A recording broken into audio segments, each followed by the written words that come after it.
Welcome to the Collide Kids podcast, hosted by Christen Clark. This is a show for kids and families. You are going to meet new people and have fun while you listen. Let's do it!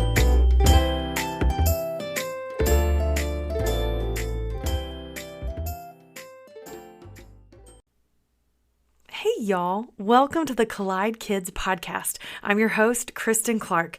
The Collide Kids podcast is a show for kids and families where we learn together how life and faith collide. Well, have you had a good week? How is school going? How's your work? Are you doing okay? Good. Well, I'm so glad you're listening today. And if this is your first time, thank you for checking us out. I really hope you enjoy this podcast. Okay, I have a question. Raise your hand if you like to laugh. Is your hand up? So is mine. That's why I am so excited for you to hear this interview with my guest today, and his name is Andrew Stanley. Homeschooled preacher kids with a finance degree don't usually quit their budget analyst jobs that provide health insurance to be stand-up comedians, but Andrew Stanley didn't know that. He has toured all over the country as well as internationally, performing at clubs, festivals, fundraisers, churches, corporate events, sometimes even places with 4 people that didn't even know there was going to be comedy tonight. Andrew possesses a unique perspective that pairs well with his dry delivery and observational nature. He was the winner of the 2017 search for the South's Funniest Accountant, and in 2019, he was selected as the new face of comedy at Montreal's prestigious Just for Laughs Comedy Festival. He really is a funny guy, and I laughed a lot in this interview, and I loved hearing his story, so I know you're going to enjoy it too. Here is my conversation with Andrew Stanley.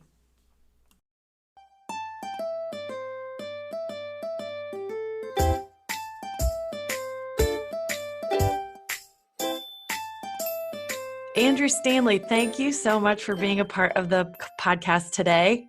Of course. Thank you for having me. Yeah, I keep telling people as a performer, I've never been more available. Yeah, I feel like we're all kind of way too available right now, right? Yeah, we're easy to get. I just type in random Zoom code sometimes, hoping I can join one that's in progress just for some human contact. Isn't that illegal or against the rules? I don't know. I don't know if that's like a form of privacy invasion, but I made a lot of friends. Well, that's good. That's good. Yeah, I work for Comcast now. I found my way into one of their meetings. They liked my ideas, and now yeah. So company. Yeah, always have your elevator pitch ready, right? That's right. In the door, you just have to, Yeah. somebody's code. Totally. Well, will you just introduce yourself to our listeners today and tell us a little bit about who you are and what you do? Sure. I am Andrew Stanley. I am a stand-up comedian. I think I'm still a stand-up comedian. I don't know how often you have to do it to count yourself as it. But last year in 2019, I was definitely a stand-up comedian. 2020, I think I was, and this year we'll see. Okay. Well, that's awesome. Now you have some very famous people in your family. Can we talk about that? I do. Yeah, my burden to carry. No, no. My granddad and my dad are both pretty well-known pastors, both here in Atlanta. Dr. Charles Stanley and Andy Stanley. And I'm a comedian. So they're just giddy about it. I think the first time I saw you perform was a few years ago, and you said, my granddad thinks I'm a pastor. Please don't tell him that I'm doing comedy. Yeah. It's one of those things where, I do perform in churches a lot. So people take pictures of me on stage with a microphone. I can just show those to him and I'll stay in here. Well, there you go. Yeah. We used to perform for him one time 2 years ago at the ministry's Christmas party. And he had never seen me do stand-up. And it was the most nervous I've probably ever been. Really? Because it was his staff and him. And, a lot of times at events like that, people kind of wait to see if the head honcho is going to laugh before they just look at him. Kind of going to depend on if he laughs or this show. But afterwards, it went pretty well. I asked him what he thought, and he said he was very relieved, which I still don't really know how to take that. but I think I'm in the clear.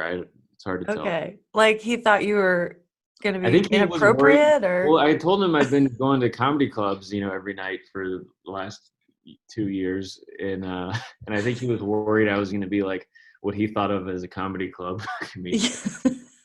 That I was going to come out and be Don Rickles or something and start roasting everybody, and it's like, no, he was like, "Whew, really. Okay." Yeah. Well, before we get started into more of your story, I always like to start the podcast with my guests by asking them to share a joke. I don't think that's going to be too hard for you since that's your job. Can you share a joke with us to kick us off? It is hard. This is telling jokes over Zoom. I've done a lot of that the last 10 months, and it is an adjustment because there's no audience a lot of the time, or it's delayed. But and comedians, we don't like to be just told, tell us a joke. But I guess since we talked about my dad and granddad, one of the things I've been doing at shows is talking about how they're pastors and I'm a comedian, and I think being a comedian is just a more fun version of being a preacher. I don't have to baptize anybody. That's gross. I'm not trying to get in a hot tub with some sinner. I don't know where they've been. So that's one that gets me in trouble a little bit. But that's awesome. There you go. I don't think that we're going to be able to baptize people safely again for a while. I think all the churches are going to have to buy carnival dunk tanks. Just throw it a distance. Throw a softball from 6 feet away to see who gets into heaven. I think that is kind of a better system. The baptism dunk tank. I love it. Yeah. I mean, who's not? I think your attendance is going to go up if you implement that. I think so. Who's Play not some gonna music. Come see if their friend gets baptized. And is there a line of people that get to try it out? I don't know. I don't know if you get to choose if your pastor throws a softball or if you strategically choose somebody that you trust to throw a strike. Yeah, there you go. Then you got to come back next week and try again until, That's awesome. Yeah, we haven't figured out the details yet, but that's the gist of it. Now, let me ask you this. Now, this doesn't happen where people heckle you about your jokes, but let me ask you this. What about the denominations that don't do immersion? They don't dunk. What do they do? Oh, that's a great question. I don't know. I think we did. I was kind of co-hosting this virtual conference earlier in the year, and we made some videos, and we made a video kind of based on that idea of, it was for church leaders. So we're making videos of here's how you can try to still do what you were doing, but in a safe way. So we had, cardboard cutouts in all the seats at the church, called it the cardboard gregation. And then we did one for virtual baptisms, and it was like, if you're into christening, you just have to get on a Zoom with your pastor, and then you can shoot yourself in the face with a super soaker. And that's kind of that. Yeah. So I love it. You have to buy our safety goggles, which is how we make our money. But just some fun sacrilegious humor to get us started. There you go. Enjoy, kids. Enjoy. Well, tell us a little bit about how you got started in comedy, and just give us your story about that. Yeah, no, I graduated college in 2015 with a finance degree and got a job in corporate finance in Atlanta. And I just, it was fine. I didn't hate it, but I think, I'd always kind of prayed my whole life, and was taught to pray, Lord, please show me your will for my life. And I've been praying that for such a long time. And I never really felt like I got a specific answer to that. So I was just kind of, throughout high school, been like, where am I going to go to college? I don't know what I want to do. And I guess I'll do finance. That seems pretty broad. So hopefully if God shows me his will, I can help with finance knowledge. It seems broad enough. And so I did that. I graduated, still didn't really have a feel for what I was supposed to do. So I just kind of got the job I was supposed to get. And then I started doing stand-up comedy about a year and a half into that job. And that's when I started to kind of feel God saying, hey, here it is. This is kind of the direction I want you to go. And so I was doing both for a long time. I was at my desk job during the day, and then I'd go do shows at night. And then I was starting to get asked to travel a lot to do stand-up, and got to where I was running out of vacation days at my job to use, and me having to ask my boss, hey, we got a show here. I think I can drive back through the night and be back by 9 a.m. And they're just like, I'm just falling asleep at my desk. And it got to where I was thankfully getting booked enough that I was in October of 2018. I was like, I think I could quit my day job and just do stand up. And, because I don't want to have to start saying no to opportunities, especially if I feel like this is the direction God is pulling me in. And so that's what happened. I quit my job, started just doing stand up, and then the world ended. But my thing that I always like to tell, I know we have a lot of students and kids listening to this, is I would get discouraged growing up, I think, because I would pray that prayer of, God, please show me your will for my life, and not feel like I was getting an answer.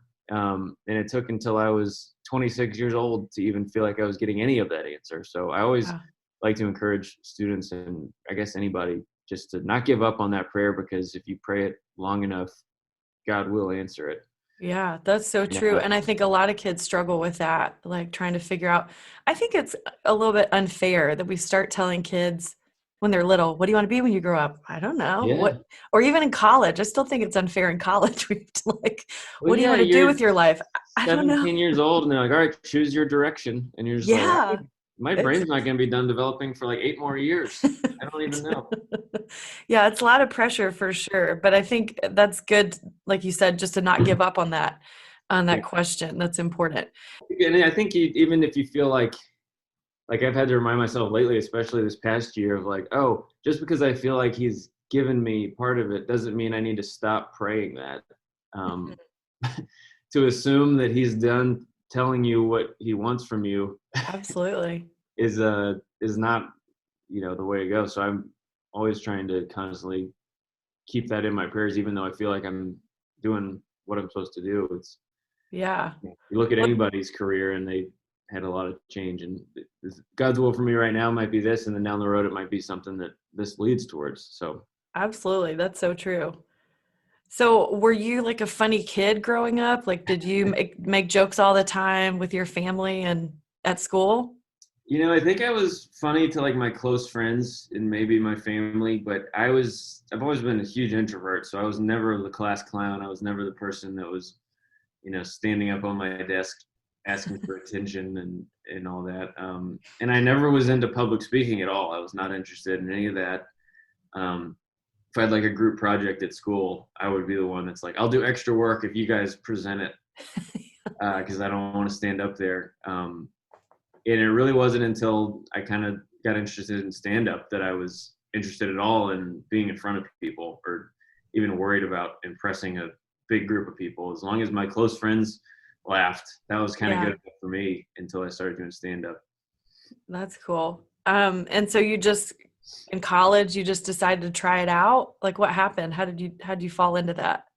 Yeah. So, I didn't really do stand-up until a couple of years after college, once I'd been at my job for a little while. But in college, I did have kind of my first taste of it. I was in a fraternity in college, and so every year we would do a thing around graduation. We just called it senior speeches. I think a lot of organizations do that, where the people that are graduating can get up in front of everybody and kind of leave some parting words, whether it's advice or a joke or, giving their couch to somebody. You can kind of use that time for whatever you want.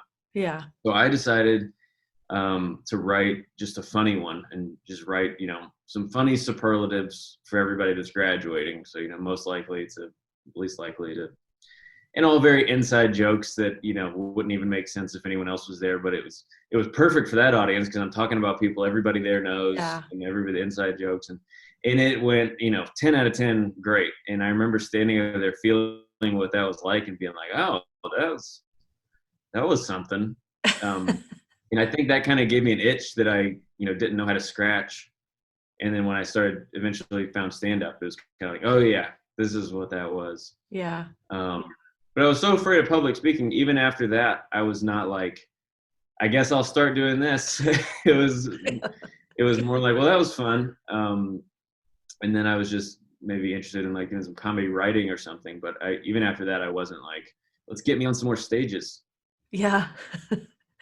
So you just started out kind of doing that and doing your other job. Was there something that kind of prompted you to keep at it or to keep trying it?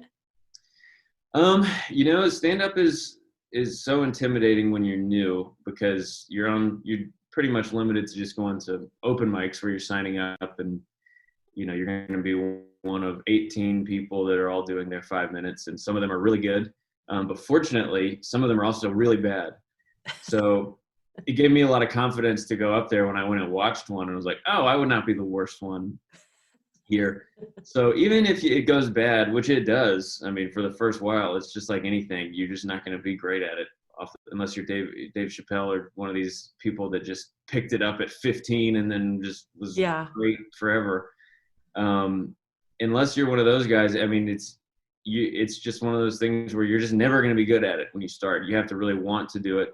And hopefully within your first couple of times, you find some things that work that kind of keep you going. So I was lucky that I had some things early on that were working in terms of just like making people laugh. So it was kind of every time it would give me enough to want to make it better, but also feel like I was doing good enough that I was not wasting my time.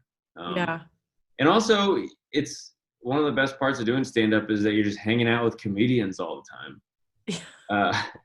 I think Nate Bargatze is one of my favorite comedians. He's great, clean, family-friendly. Yeah, I like him. Comic that anybody listening to this would enjoy. But he has a joke, I think, where he's talking about his wife is telling him, you never laugh with me. You're always laughing with your friends. You don't laugh with me. And he just goes, well, yeah, my friends are professional comedians. It's a pretty good time. Yeah. She's like, they're making jokes. My wife never makes jokes. She makes a lot of lists. But yeah, hanging out with comedians is a lot of fun. And even when you're new, there's so many other people that are new that are at your stage or people that are just ahead of you. And it's in every city has a different comedy scene. In Atlanta, is very accepting of, the new people. So you start to make friends and then you start getting invited to go to other shows. And it just quickly became the thing I enjoyed doing the most after work. Just go, where's the show tonight? Even if I'm not performing, let's go. Yeah, just to go check it out. On. Yeah. Yeah. Have you ever had a moment where you thought it was going to go really well, but it just bombed? Like it just did really terrible? Oh, yeah, of course. I mean, it goes both ways. I mean, sometimes it's really hard not to prejudge an audience. Whether I'm the only comedian or if I'm one of 8 comedians and you see other comedians go up. So a lot of times you'll be like, oh, this is going to be my crowd. I can tell. They seem like they have a lot of energy. You get up there and just swing and miss. And then sometimes I'm like, oh man, this crowd. They look tired. They look old. I don't know if I'm going to connect with them. And then it ends up being so much fun. So the longer you do it, the more you can accurately predict how it's going to go. But I always try to remind myself, hey, you don't know how it's going to go. Let them tell you how it goes. But especially when you're trying new material, which, I don't do if somebody's paying me to travel somewhere and do a show. I'm not going to be like, hey, let me try all my news. Try out some new stuff. But when I'm doing shows, around town and I'm trying the new stuff, I mean, it's rare that something works the first time. It takes a lot of editing and a lot of reps of kind of figuring out where the sweet spots of your idea are and cutting out everything else. And so it takes a lot of, you have to expect a lot of failure inside of hopefully what, you want your set to go well, but not every joke has to go well for it to be valuable. So plenty of failure, and you kind of have to be comfortable with a certain amount of it. That sounds really discouraging. It sounds like a really tough job.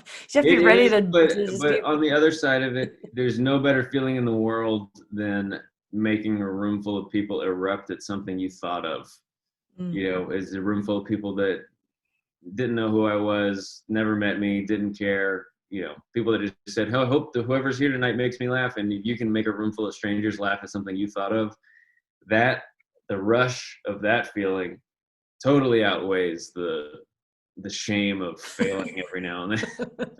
The problem is once you get a taste of that, people say it's like, it's like skydiving, the rush of doing really well, or people, in comedy we say killing is if you do well. Yeah.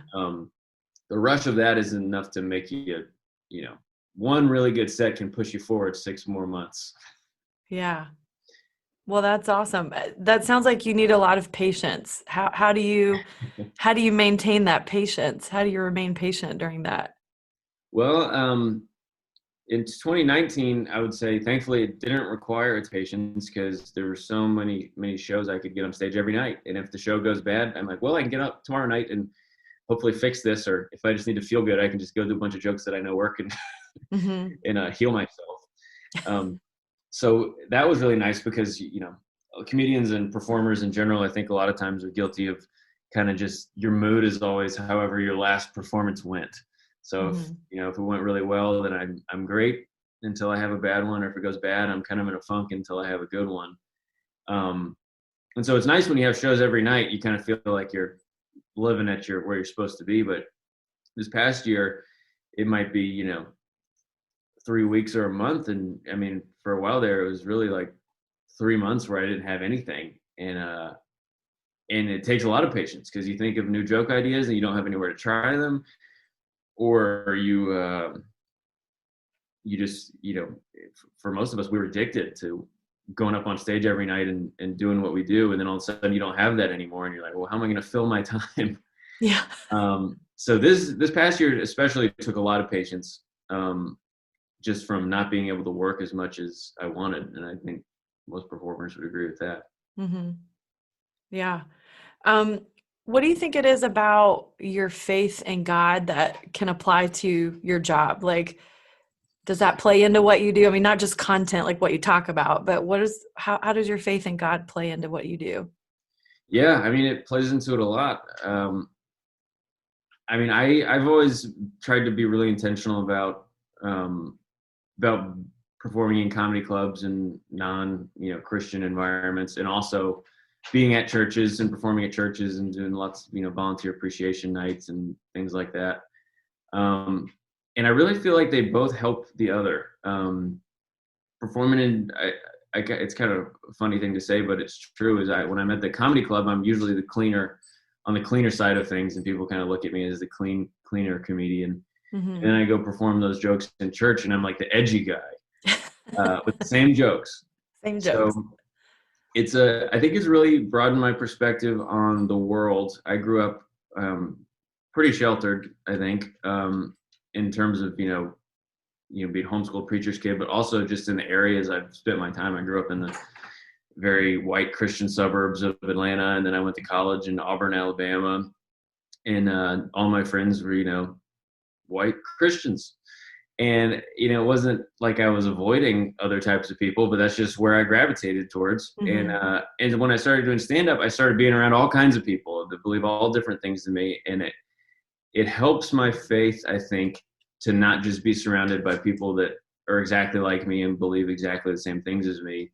Yeah. And it certainly makes me question, it makes me ask myself really good questions about what I believe, instead of just taking things for granted because it's what my parents believe and it's what I've always believed. And it's led to some really cool conversations with people that believe different things. And I think it's strengthened my faith in a way that might not have happened if I just continued to kind of go to church and do shows at churches and be around people that are just like me and not worry about the rest of the world that's going on out there. That's, scary.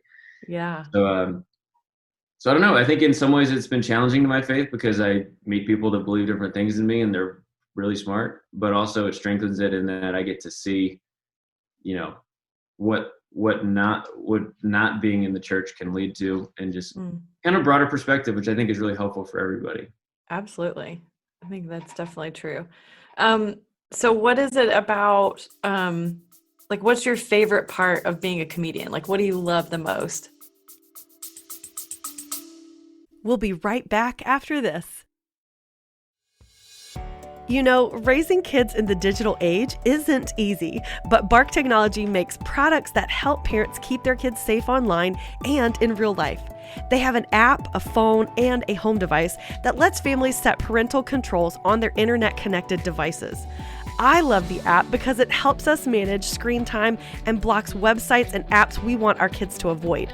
It also sends alerts and gives us the ability to monitor texts and social media and even track your child's location. Visit bark.us to learn more about how you can keep your kids safe online. Use the code COLLIDEKIDS to get 15% off your subscription of the Bark app.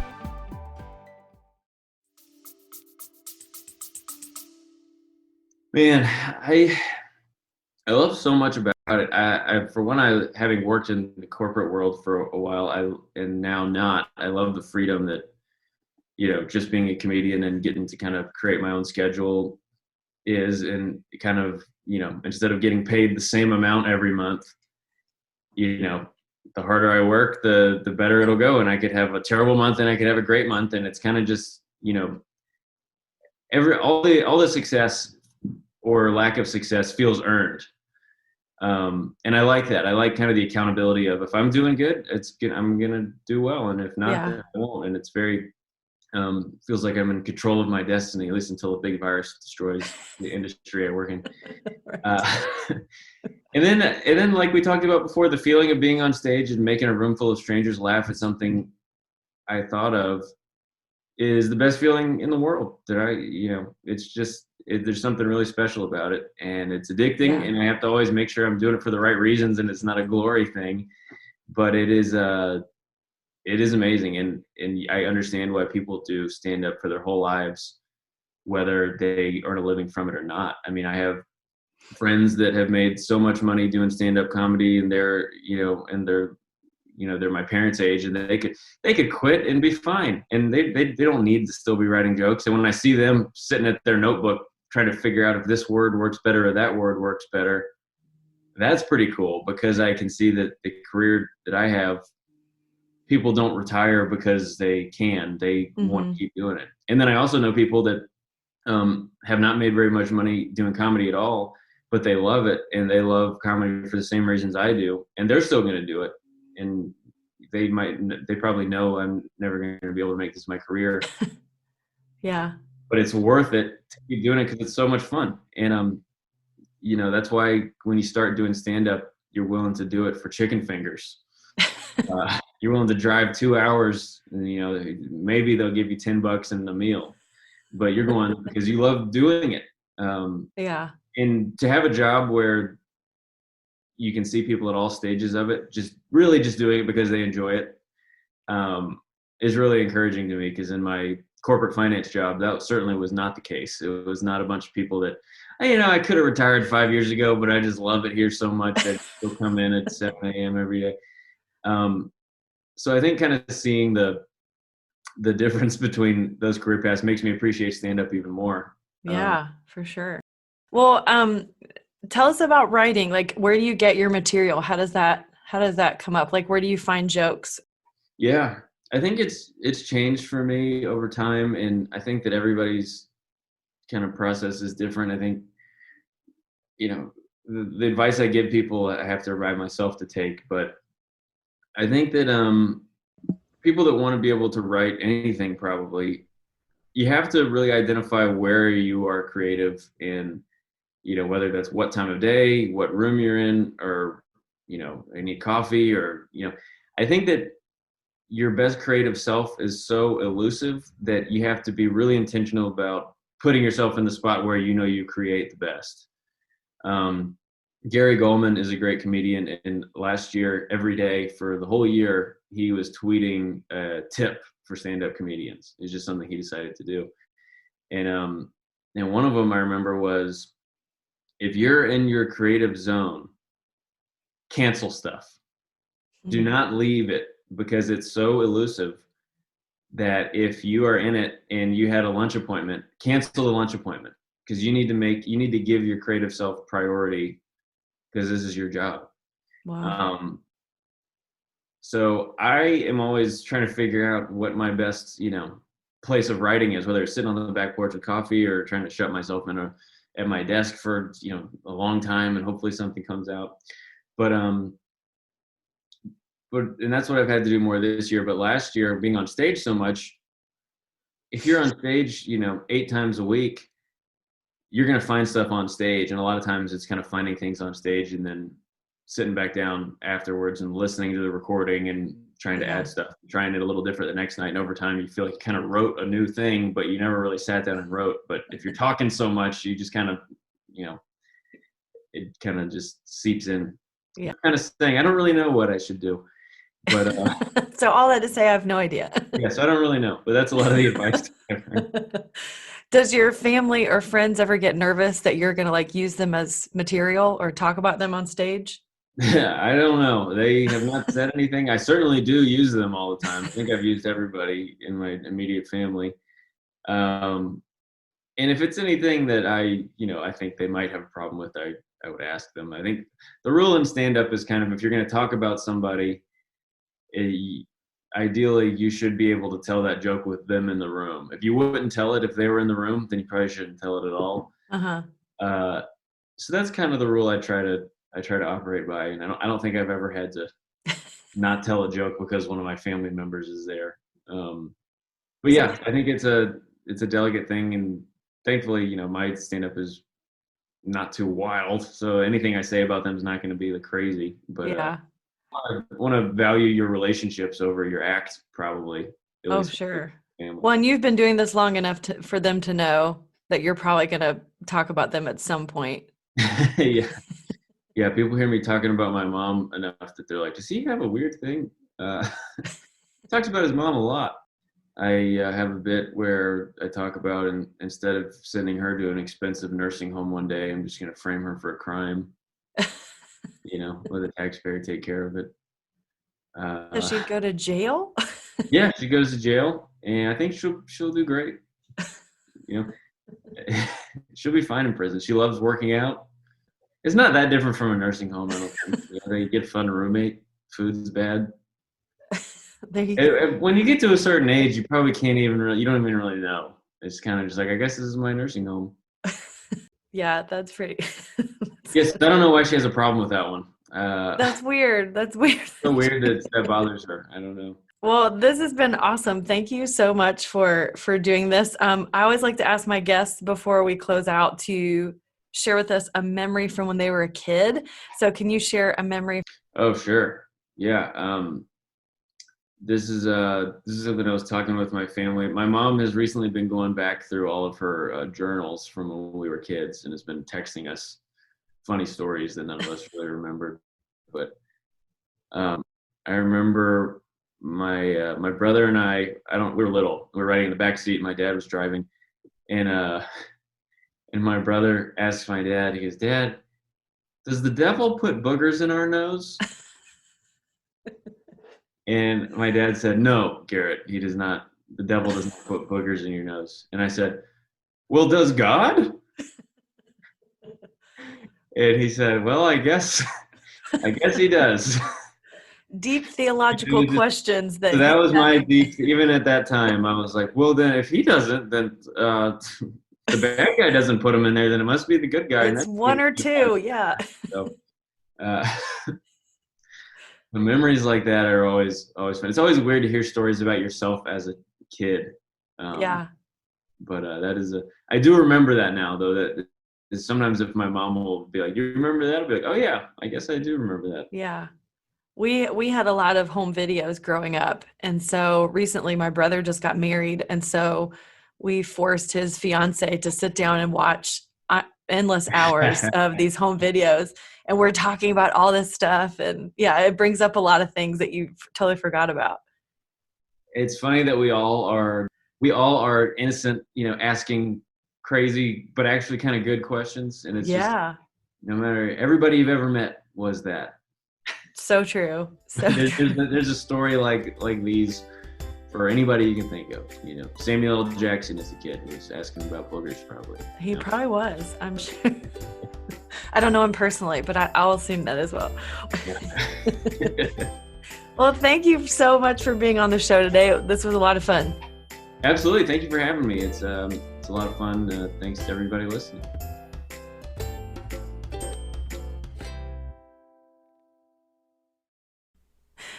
Well, that was fun. One of the things I love about this podcast is getting to meet people who are so enthusiastic about their job. And Andrew's story is that he loves the thrill of being on stage and making a room full of people laugh. I just love that. And he said that comedy has really helped him have a broader perspective because he's around a lot of people that think differently than him, people that believe different things. And so it helps him to see the world in a different way. And I loved when he talked about never getting that specific answer to the prayer he prayed his whole life, which was, God, show me your will. What is it you want to do with my life? But he was patient, and God showed him later as he discovered the things he really enjoyed doing.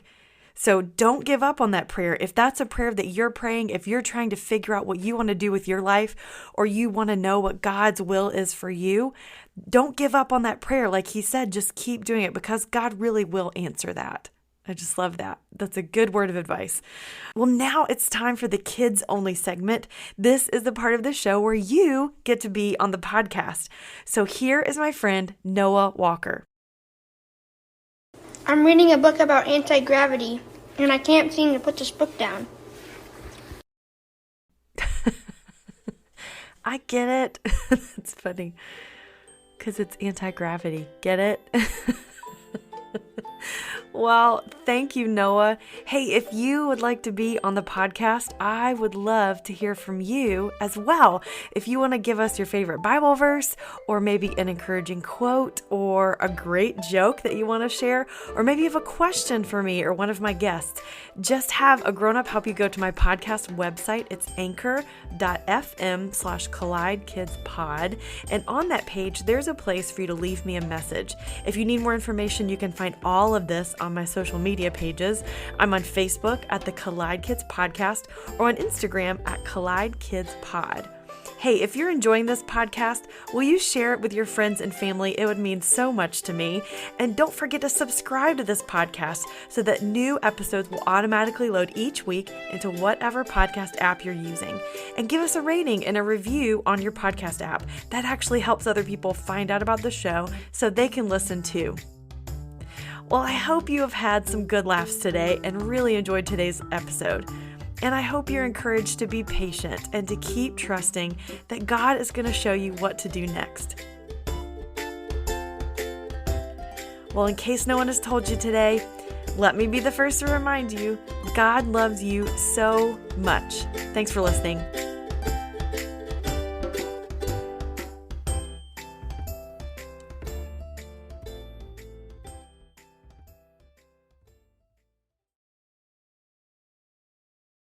You don't have to go very far looking for bad news because somehow it just finds you. So finding peace in the chaos can be really difficult, but it doesn't have to be because the River mobile app exists. The River is a Christian music radio station dedicated to playing music to help you get through life's toughest moments or life's happiest moments and everywhere in between. And all from artists who love Jesus and are real people just like you. Listening is easy. You can download it wherever you get apps from. Just search 1049 The River or listen online at riverradio.com. And know that The River is proud to partner with the Collide Kids podcast.